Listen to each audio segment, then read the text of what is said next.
I'm delighted to have you as part of this community. Welcome, welcome, welcome. Hello, YouTube friends. Join us as we unravel the mysteries surrounding Doris Stevens. Doris Stevens, born Dora Caroline Stevens, October 26, 1888, March 22, 1963, was an American suffragist, woman's legal rights advocate and author. She was the first female member of the American Institute of International Law and first chair of the Inter-American Commission of Women. Born in 1888 in Omaha, Nebraska, Stevens became involved in the fight for suffrage while a college student at Oberlin College. After graduating with a degree in sociology in 1911, she taught briefly before becoming a paid regional organizer for the National American Woman Suffrage Association's Congressional Union for Woman Suffrage (CUWS).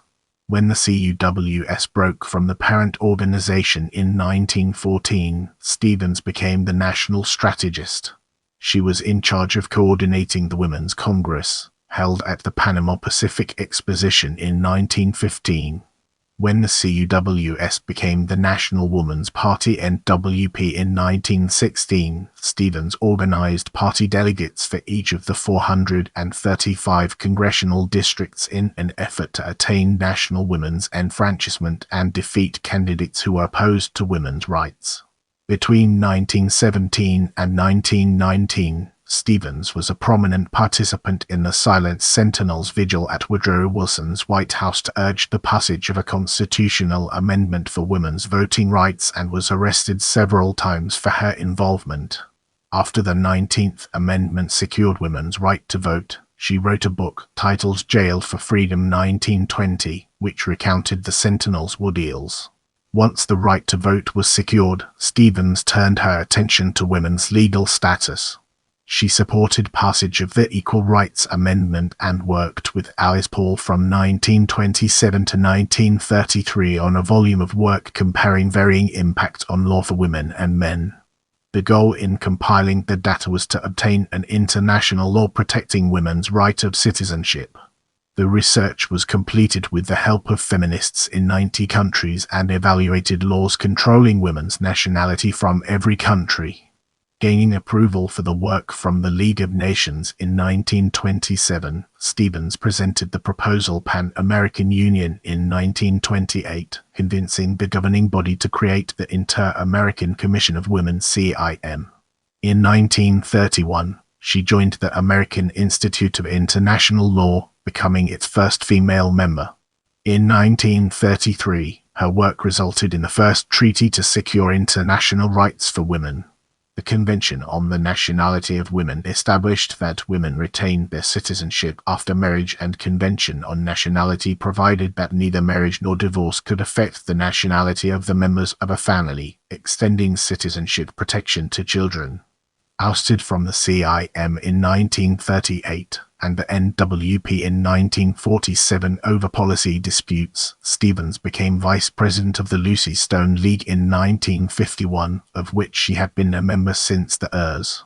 She fought the rollback of policies removing the gains women had made to enter the workforce during World War II and worked to establish feminism as an academic field of study.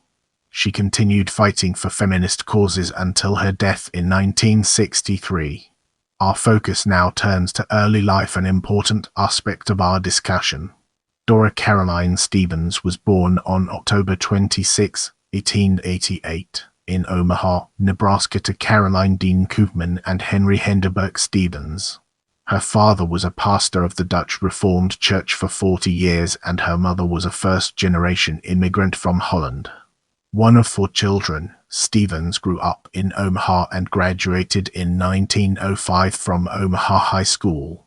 She went on to further her education, graduating from Oberlin College in 1911 with a degree in sociology, though she had originally pursued music. While in college, she was known for her romances and for being a spirited suffragette. Her unruly behavior and disdain for feminine propriety were cultivated during her college years. After graduation, Stevens worked as a music teacher and social worker in Ohio, Michigan. and Montana before moving to Washington, D.C., where she became a regional organizer with the National American Woman Suffrage Association NAWSA. As we move forward, let's uncover the untold stories and fascinating intricacies of suffrage. In 1913, Stevens arrived in Washington to take part in the June picketing of the Senate. She did not plan to stay, but Alice Paul convinced her to do so. She was hired by the NAWSA and was assigned to the newly formed Congressional Union for Woman Suffrage CUWS, which had been created by Alice Paul and Mary Ritter Beard.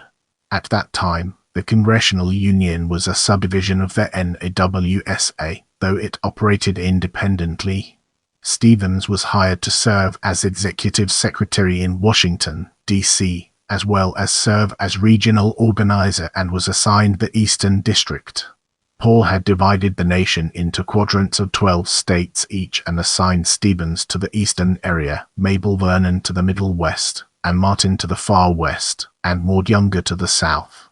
The regional organizers were tasked with educating groups about the suffrage bills that were in Congress and garnering support from each state for ratifying national suffrage. Rather than follow the previous strategy of achieving enfranchisement on a state-by-state basis, the Congressional Union strategy was full federal approval. This issue caused a rift in the suffrage movement at the 1913 convention, causing Paul and her supporters to break ties with the NAWSA and become an independent organization. With the fissure, the Congressional Union began a reorganization to push for campaigns against Democratic candidates because they had not supported suffrage while they were in control of the legislature. Paul established an all-woman advisory council of suffrage workers and prominent women, which included Bertha Fowler, Charlotte Perkins Gilman, Helen Keller, Belle Case La Follette, May Wright Sewell, and educators such as Emma Gillette, Maria Montessori, and Clara Louise Thompson, a Latin professor at Rockford College, among others, to lend credibility to the new organization. Stevens became the national organizer, charged with organizing women in states in which they were able to vote to use their ballots and oppose any candidate not in favor of full enfranchisement of women. One of the first places Stevens traveled to was Colorado, where CUWS was successful in attaining commitment from one congressman to support the women's cause. Returning from that success in January 1915, she went to New York City and Newport, Rhode Island to campaign before heading west. She campaigned in Kansas, hoping to secure delegates for a convention planned in San Francisco for September. Arriving in California in June, Stevens accompanied a group of women led by Charlotte Anita Whitney to meet with House Appropriations Committee members who were meeting at the Palace Hotel in San Francisco. The women had been assured that they would be able to present their issues, but the chair, Representative John J. Fitzgerald of New York, refused to allow it. Undaunted, Whitney and Stevens continued their planning efforts for the Panama Pacific Exposition CUWS Congress in San Francisco. In San Francisco at the CUWS headquarters in 1915, Stevens discussed the strategy of employing a million-vote smile, positing that smiling was a useful tool in the fight to win over men's support. Smile on men and they will give you a vote. Look severe and they won't, she stated. However, when Alice Paul arrived 2 weeks before the event, she cancelled choral events, a parade and a mass meeting that had been planned for the Scottish Rite Hall. Stevens had been involved in supervising each of these events, though local women planned and orchestrated them. Paul did keep the luncheon and a ball to be held at the California building of the exposition.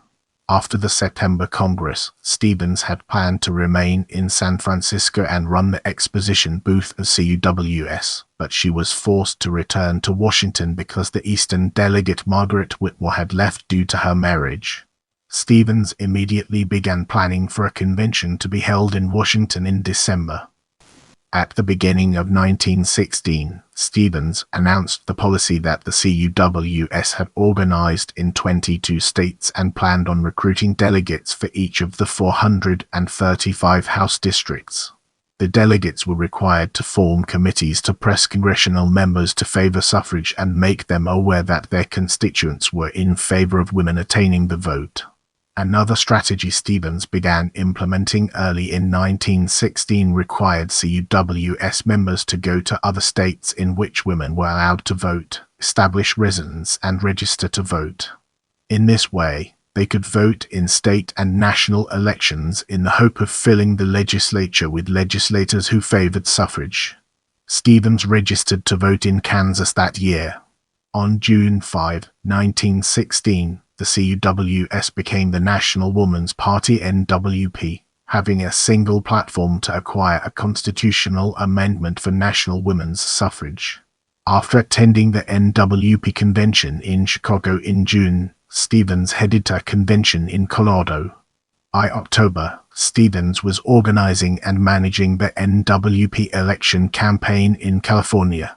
Now, we shift our focus to arrest a topic that deserves our attention.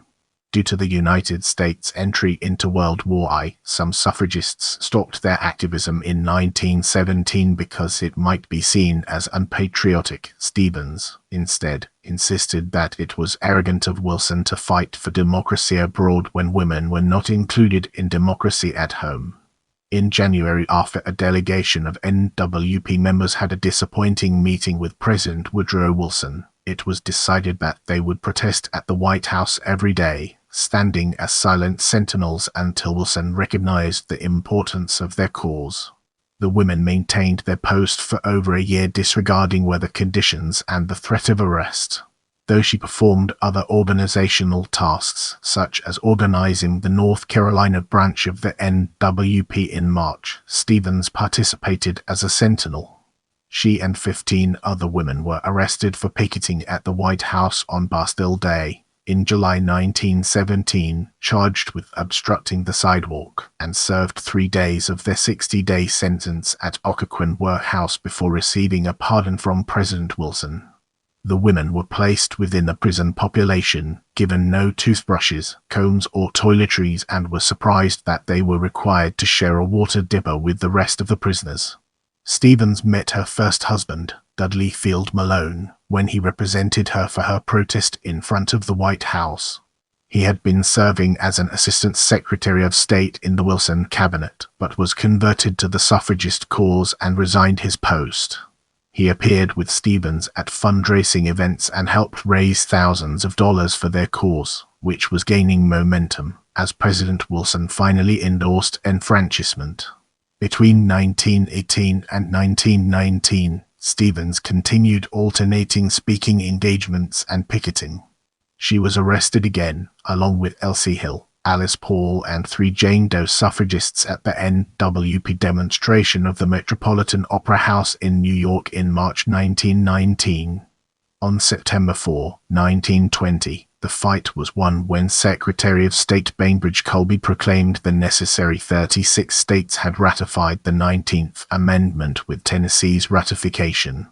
Stevens published the quintessential insider account of the imprisonment of NWP activists, Jail for Freedom, in 1920.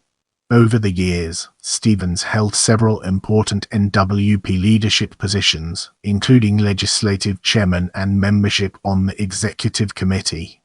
In 1920, Alva Belmont was elected president of the NWP, and Stevens served as Belmont's personal assistant, even writing Belmont's autobiography. Belmont and Stevens' relationship was contentious, but the younger Stevens accepted years of control by Belmont over many of her personal actions. Traveling to Europe with Belmont for work of the NWP, Belmont insisted that Stevens could not join them, and when he did, Belmont removed to France without Stevens.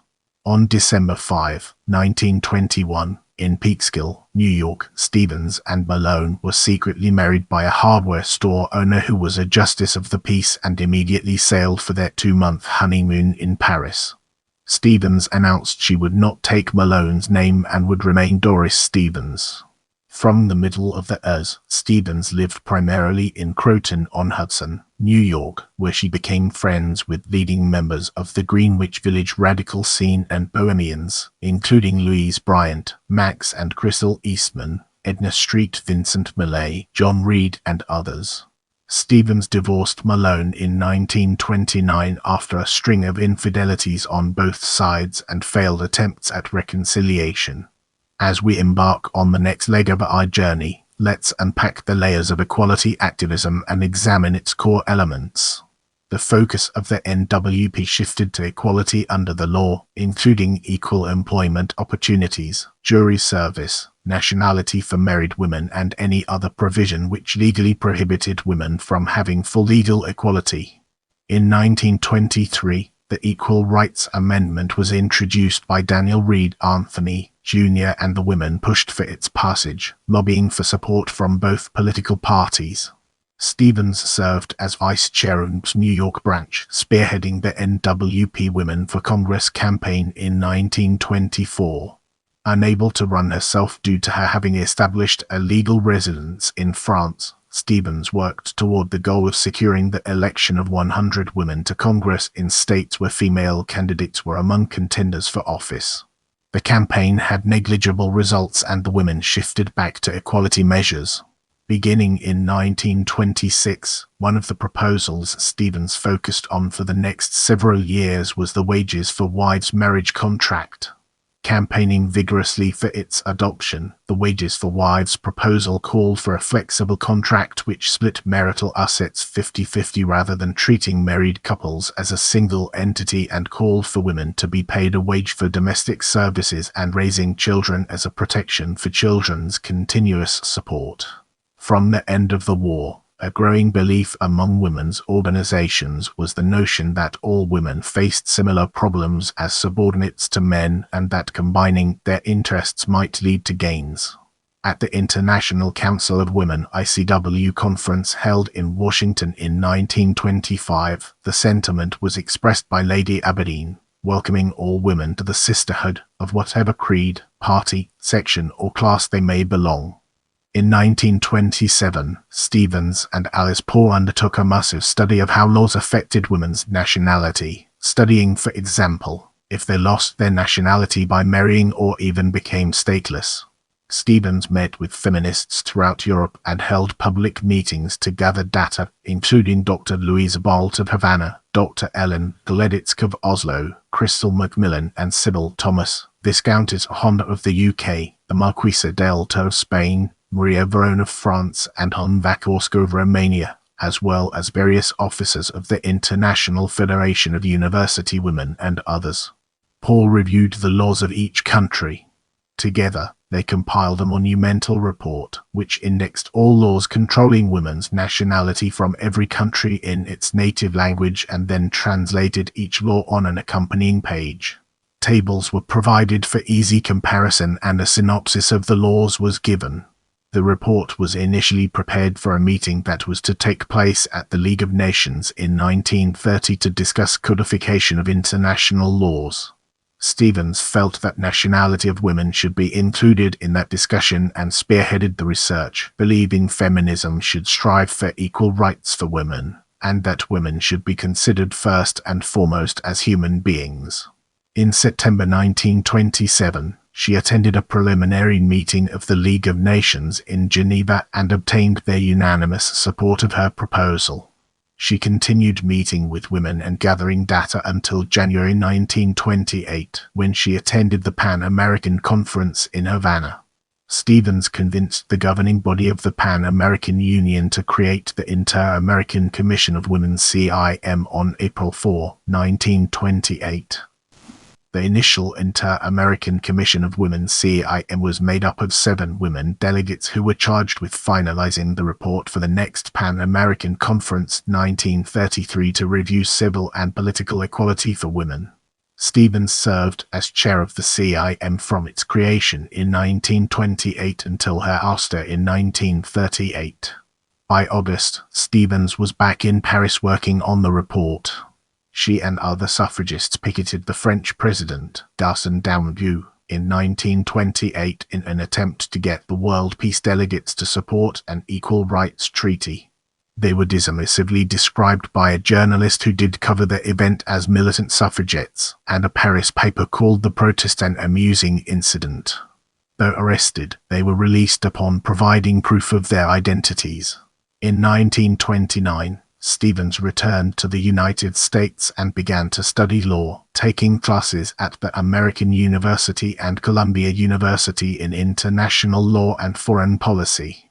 In 1930, she returned to Havana in February for the first meeting of the CIM women, which included Flora de Oliveira Lima, Brazil, Oda Parada, Chile, Lydia Fernandez, Costa Rica, Elena Medeiros de Gonzalez, Cuba, Gloria Moya de Jimenez, Dominican Republic, Irene de Paya, Guatemala, Margarita Robles de Mendoza, Mexico, Juanita Molina de Froman, Nicaragua, Clara Gonzalez, Panama, Teresa Abrigoso de Prevost, Peru. From Cuba, she went to The Hague for the First World Conference on the Codification of International Law held on March 13. Presenting her data on what had been accomplished in the Americas, Stevens asked that the international community enact laws to protect women's citizenship. She returned to the United States and her studies. Though she didn't graduate, in 1931 she became the first woman member of the American Institute of International Law. That same year, she, Belmont, and Paul attended the League of Nations meeting in September to present their nationality findings. In the following section, we'll be immersing ourselves in the captivating world of 7th Pan-American Conference. Stevens was very active in working with Latin American feminists through the CIM, even though focused on perusing her own interests over the concerns of many Latin American feminists. Historian Catherine Moreno describes in Feminism for the Americas 2019 how Stevens refused to fund conference travel for fellow Latin American CIM members like Clara Gonzalez and effectively sidelined the well-known and respected Uruguayan feminist Paulina Lucy from the CIM. At the 7th Pan-American Conference, held in 1933 in Montevideo, Uruguay, the women presented their analysis of the legal status of women in each of the 21 member countries. The first report ever to study in detail the civil and political rights of women, it had been prepared solely by women. They proposed a treaty on the equality of rights for women, and it was rejected by the conference, though it was signed by Cuba, Ecuador, Paraguay, and Uruguay. 3 of those states had already granted suffrage to women, and none of the 4 ratified the treaty after the conference. However, the women had presented the first international resolution to recommend suffrage for women. Next, Stevens presented their materials which showed the disparity between rights of men and women. For example, in 16 countries of the Americas women could not vote at all, in 2 countries they could vote with restrictions, and in 3 countries they had equal enfranchisement. In 19 of the American countries, women did not have equal custody over their children, including in 7 U.S. states, and only 2 countries allowed joint authority for women of their own children.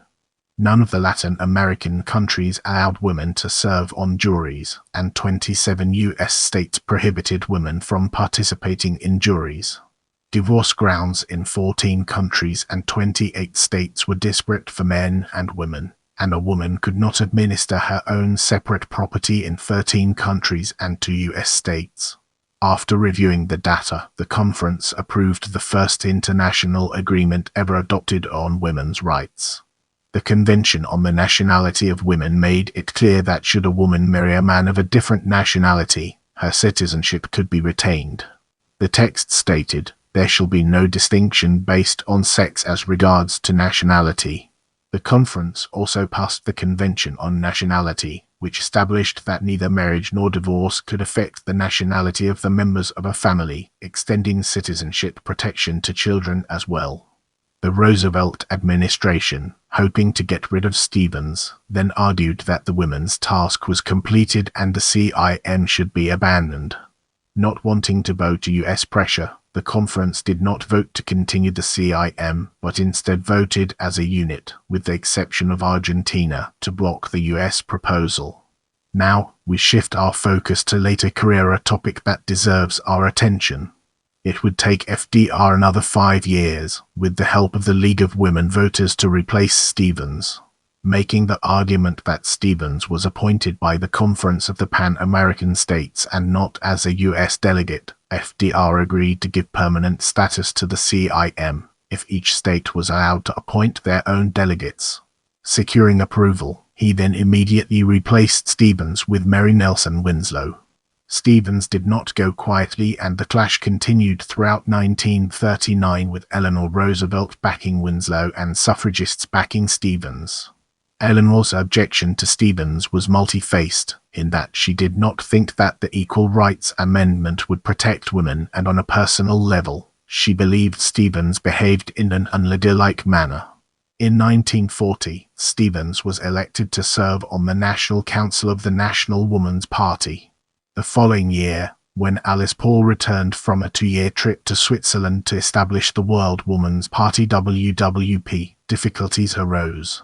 Paul experienced both challenges to the direction she was taking the NWP and had personality conflicts with members, including Stevens. When Elva Belmont died in 1933, the bequest she had promised Stevens for years of personal service was instead directed to the NWP.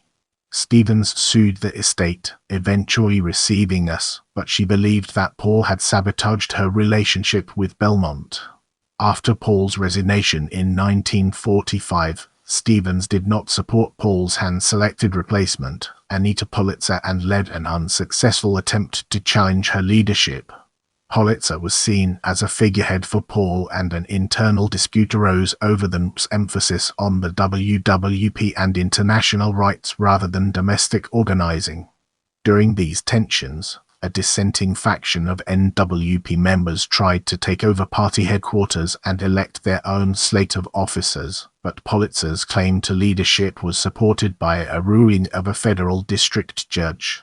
Stevens parted ways with the NWP in 1947 and turned instead to activity in the Lucy Stone League, a women's rights organization based on Lucy Stone's retention of her maiden name after marriage. After World War I ended, the organization was revived in 1950 because the rights women had seen surge during the war were reverting to their pre-war state. Stevens was one of the organizers along with Fred Kirchrie, Frances Perkins, and others. Stevens had long been a proponent of a woman retaining her own name and did not take her husband's name in either of her marriages. She had remarried to Jonathan Mitchell on August 31, 1935, in Portland, Maine. Mitchell was a reporter for the New Republic during the Roosevelt years and later for the National Review, and was an anti-communist. He took part in the McCarthy hearings, and Stevens, after her marriage to him, moved politically to the right from her previously socialist leanings. From 1951 to 1963, Stevens served as vice president of the Lucy Stone League, though she struggled with maintaining militancy. Stevens was not anti-male, rather pro-female. She did not follow a belief that for women to succeed, men had to be omitted. Rather, she believed that collaboration with men was essential. In her last years, Stevens supported the establishment of feminist studies as a legitimate field of academic inquiry in American universities and tried to establish a Lucy Stone Chair of Feminism at Radcliffe College. Stevens died on March 22, 1963, in New York City, 2 weeks after having a stroke. Let's now turn our attention to legacy and examine its role within a larger context. In 1986, Princeton University established an endowed chair in women's studies through the Doris Stevens Foundation. In 2004, the film I Endured Angels was made about the early days of the suffrage movement. Doris Stevens was portrayed by Laura Fraser. Shana Taub began developing the show Suffs in the early years after she read Jailed for Freedom by Doris Stevens. Thank you for watching. I appreciate your support, and I'll see you in the next video.